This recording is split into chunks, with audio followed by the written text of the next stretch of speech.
Welcome back to the channel, guys. Having rebuilt this Vitus 979, I thought I'd better get out for a first ride. It's amazing. I tell you what, it is an amazing bike. I'm in love with it already.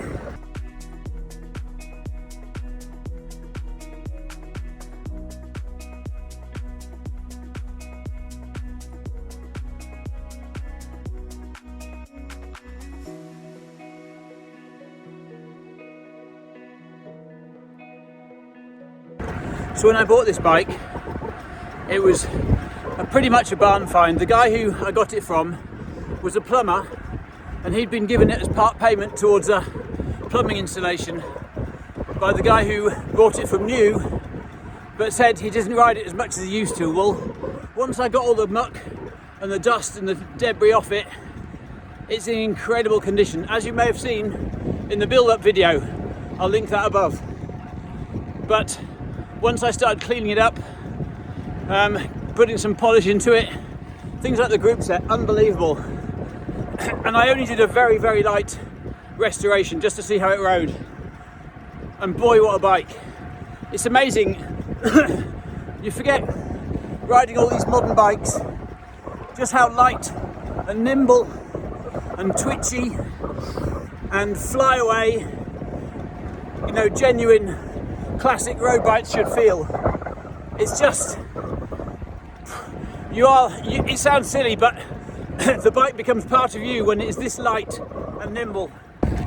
So as modern bikes have got more and more comfortable to ride, the tubes have got fatter and more, soak up the bumps better, big fat tyres to soak up the ground underneath you, even big wide flat topped aero bars means you can just rest your arms easier and go quicker, more comfortably, go further. I think we forget classic cycling, dancing on the pedals, little skinny tyres, little skinny handlebars with minimal cushioning. This is how you learn bike control and how to navigate these super light racing bikes over lumps and bumps by just flying on the pedals. It feels incredible. So the downtube shifters are a bit of a pain, but only because we've got so used to wanting everything at our fingertips. Buttons that wirelessly shift gears without having to move our hands from the aero position. But when you have to search for the downtube shifter without putting your fingers in the tyres, be selective about your gear changes, it just makes you a better rider. And this bike is stunning to ride. Even now I'm reaching for the buttons, I'm reaching for the blips or the gear changes on my SRAM wireless that I've got on my other bikes. I have to remind myself. I didn't put my Garmin head unit on here because it felt wrong. I don't even know if the mounts would fit onto these narrow tubes, so I'm recording the ride on my Garmin watch and also just by feel. I've got no idea of my speed. I'm just enjoying the miles. I'm only going to do about an hour. I've got a coffee stop in there planned as well, because you've got to enjoy it.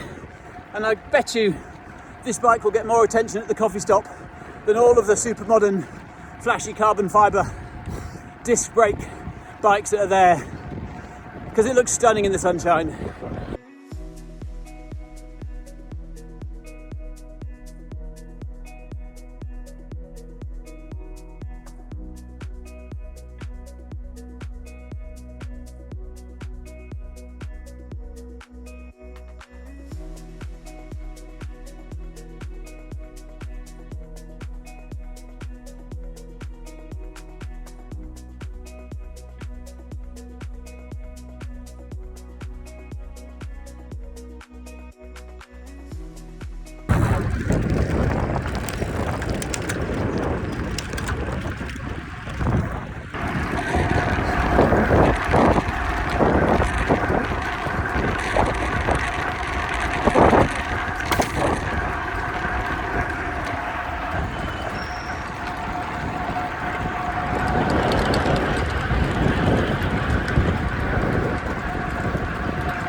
And every Instagram or YouTube post I make about this bike People say, oh, the glue falls apart, the lugs will fall off. I'm not racing it. I'm not riding it hard. You know, old classic cars will fall apart if you thrash them around a Formula 1 track. I'm not riding it hard. I'm just out for a nice Sunday hours ride, as it should be ridden. Nice and gently, with respect, navigating the lumps and bumps, not hammering it hard down hills or pushing it through corners. Just enjoying the ride on this lovely old classic Vitus 979. Yes, it's got a little bit of a retro mod upgrade with some fancy carbon wheels, which reminds me I've not changed the brake blocks. It's still got 30-year-old brake blocks. But again, I'm not braking hard. Look at these roads. I'm not needing to brake a lot, just cruising, rolling, you know, planning ahead. As part of that cycle knowledge, just learn to read the roads, use your gears and your cadence. You don't need to be slamming on the brakes all the time. So I'm not riding it hard, I'm just enjoying it. And I'm certainly doing that. I just had a little look at my speed out of interest, and I'm just cruising along at 21 miles an hour.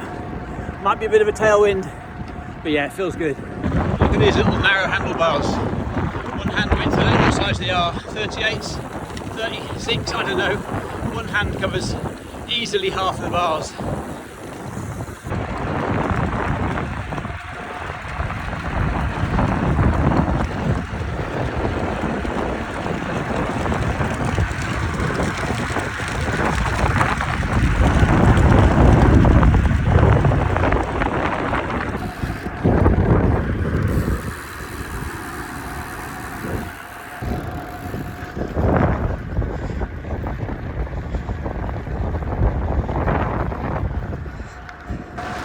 Well, quick coffee stop, and I'm now heading home. Done about an hour's ride. Yeah, this is one bike to keep for sunny days like this. No stress, chilled rides out. Beautiful, what a lovely bike.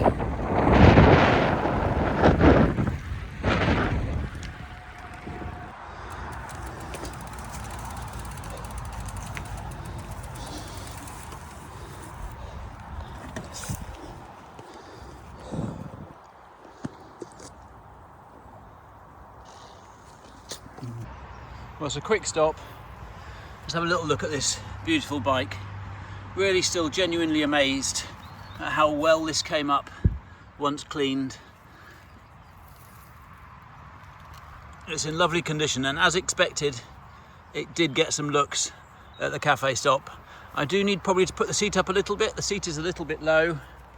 The tyres feel amazing, as expected. These are, I don't even know what they are.